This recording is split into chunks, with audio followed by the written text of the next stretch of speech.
رمضان المبارک کے مقدس مہینے میں 30 سال بعد ایک اہم مقدمے کا فیصلہ ہوا ہے کہ آیا بینکوں کی جانب سے سود کی مد میں دی جانے والی رقم ربا کے زمرے میں آتی ہے یا نہیں۔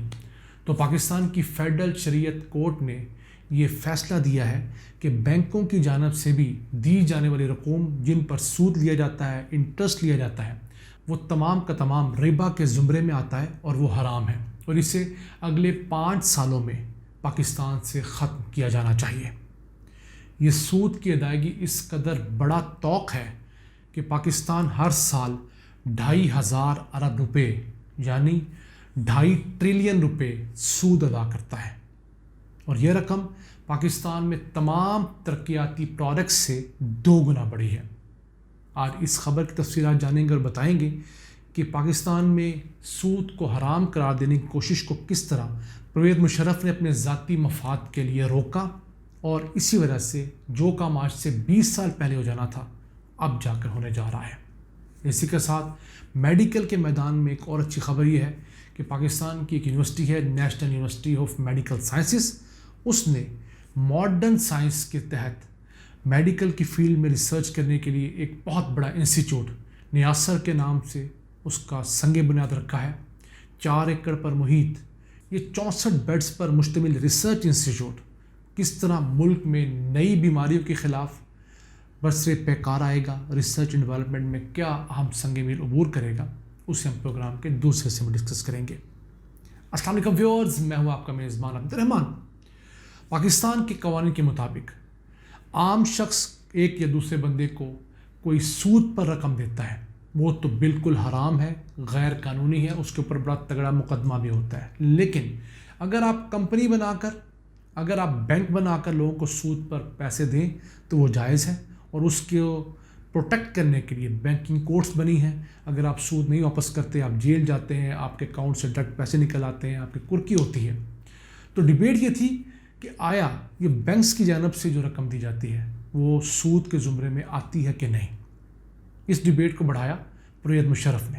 کس طرح 1992 کے اندر ہی فیڈرل شریعت کورٹ میں فیصلہ دیا تھا کہ تمام قسم کی ایسی ٹرانزیکشنز جو ہیں وہ سود کے زمرے میں آتی ہیں اور حرام ہے، اور آئین پاکستان کے تحت کوئی حرام چیز پاکستان کے قانون میں نہیں بن سکتی۔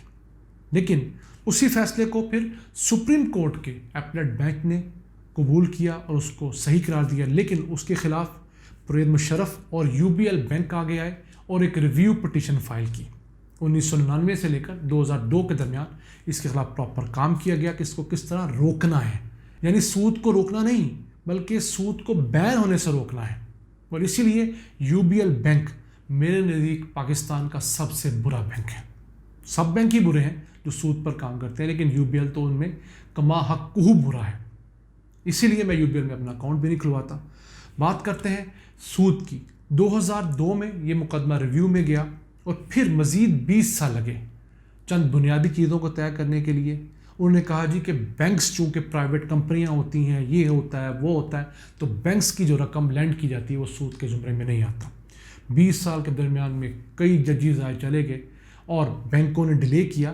اب کی مرتبہ بھی UBL بینک کے وکیل نے اس کو ڈیلے کرنے کی پوری کوشش کی، بہانہ بنایا، ڈیٹ لینے کی کوشش کی، لیکن سلام ہے چیف جسٹس فیڈرل شریعت کورٹ محمد نور مقصنزئی صاحب کو کہ انہوں نے مزید ڈیلے کرنے سے انکار کیا اور فیصلہ دے دیا۔ فیصلے کے تحت یہ ہے کہ یہ تمام قسم کی ڈیلنگز بینکس کریں، کوئی اور لینڈنگ کمپنی کرے، جہاں پیسے دے کر، کیش دے کر اس کے اوپر کوئی پروفٹ لیا جائے کسی مد میں بھی، وہ حرام ہے، وہ شرعی اصطلاح میں ربا کے زمرے میں آتا ہے، وہ سود ہے۔ اور حکم دیا ہے کہ وفاقی حکومت اگلے 5 سالوں میں اس تمام چیز کو ختم کرے۔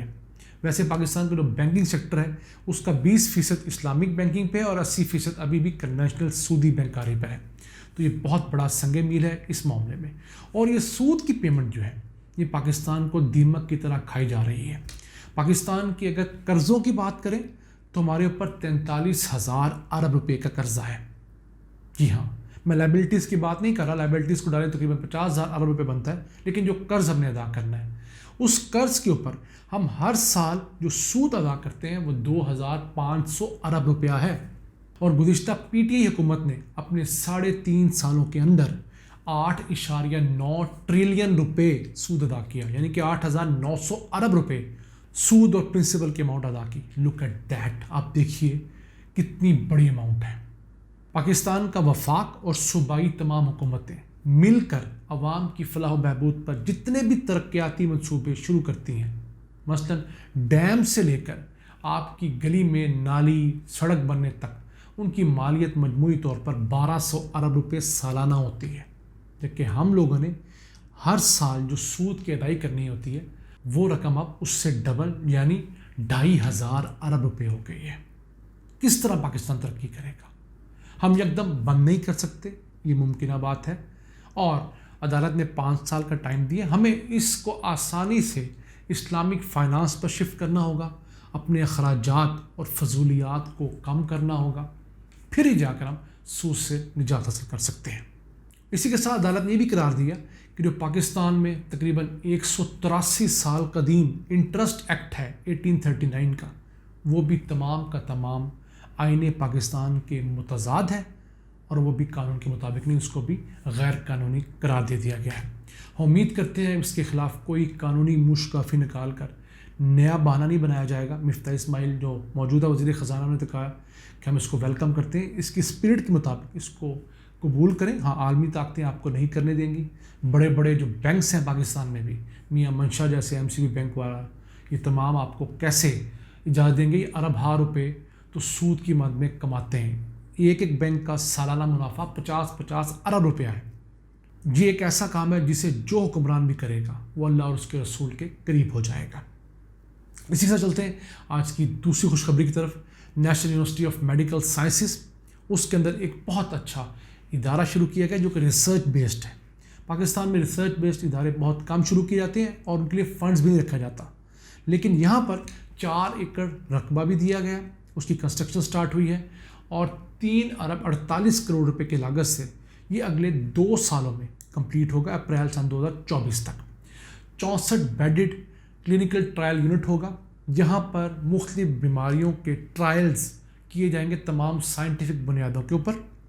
नई अद्वियात जो हैं उनकी खोज लगाई जाएगी, टिश्यूज़ के ऊपर वर्क होगा, बायोजेनेटिक्स के ऊपर काम होगा, फिर ड्रग्स बायो इक्विवेलेंस के ऊपर काम होगा, बायो बैंक यहाँ बनाया जाएगा और एनिमल हाउस भी होगा।